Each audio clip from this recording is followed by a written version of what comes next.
ஜனாதிபதியின் நேற்று வரவு செலவு திட்ட உரையின் சாராம்சம். யாழ்ப்பாண விமான நிலைய புனரமைப்புக்காக 1000 மில்லியன் ஒதுக்கப்பட்டுள்ளது. 1,40,000 மாற்றுத்திறனாளிகளுக்கு 10,000 ரூபாய் வழங்க முன்மொழிவு.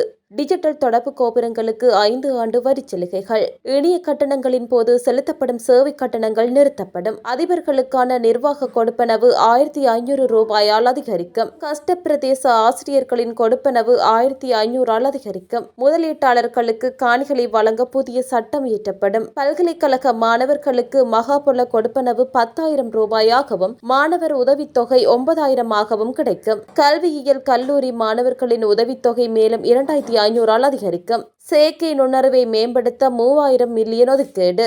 29/2019 சுற்றறிக்கையின்படி தகைமை பெற்ற பல்வேறு நிறுவனங்களில் 6 மாதங்களுக்கு மேலாக பணியாற்றும் அனைத்து தற்காலிக அமைய மாற்று ஒப்பந்த மற்றும் சலுகை அடிப்படையில் சேர்க்கப்பட்ட அனைத்து பணியாளர்களுக்கும் நிரந்தர நியமனம் வழங்க முன்மொழிவு.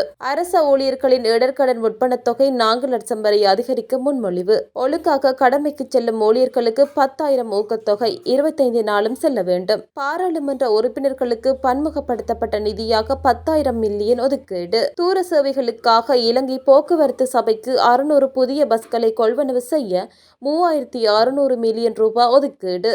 கிராமிய வீதி அபிவிருத்திக்கு 24,000 மில்லியன் ரூபாய். கிராமிய பாலங்கள் அபிவிருத்திக்கு 2,500 மில்லியன் ரூபாய். அரச ஊழியர்களுக்கான 2ஆம் கட்ட சம்பள அதிகரிப்புக்காக 110 பில்லியன் ரூபாய் ஒதுக்கீடு செய்யப்பட்டுள்ளது. இந்த 2ஆம் கட்ட சம்பள அதிகரிப்பு எதிர்வரும் ஜனவரி முதல் வழங்கப்படும். அரச ஊழியர்களுக்கான பண்டிகை முற்பணம் தற்போதைய ரூபாய் 10,000 ரூபாய் 15,000 உயர்த்தப்படும். அரசு சேவைக்கு 75,000 பேரை உரிய முறைமையின் கீழ் புதிதாக ஆட்சேர்ப்பு செய்வதற்கு அனுமதி வழங்கப்பட்டுள்ளது. அரசு சேவை வெற்றிடங்களுக்கு போட்டி பரீட்சை அடிப்படையில் ஆட்சேர்ப்பு.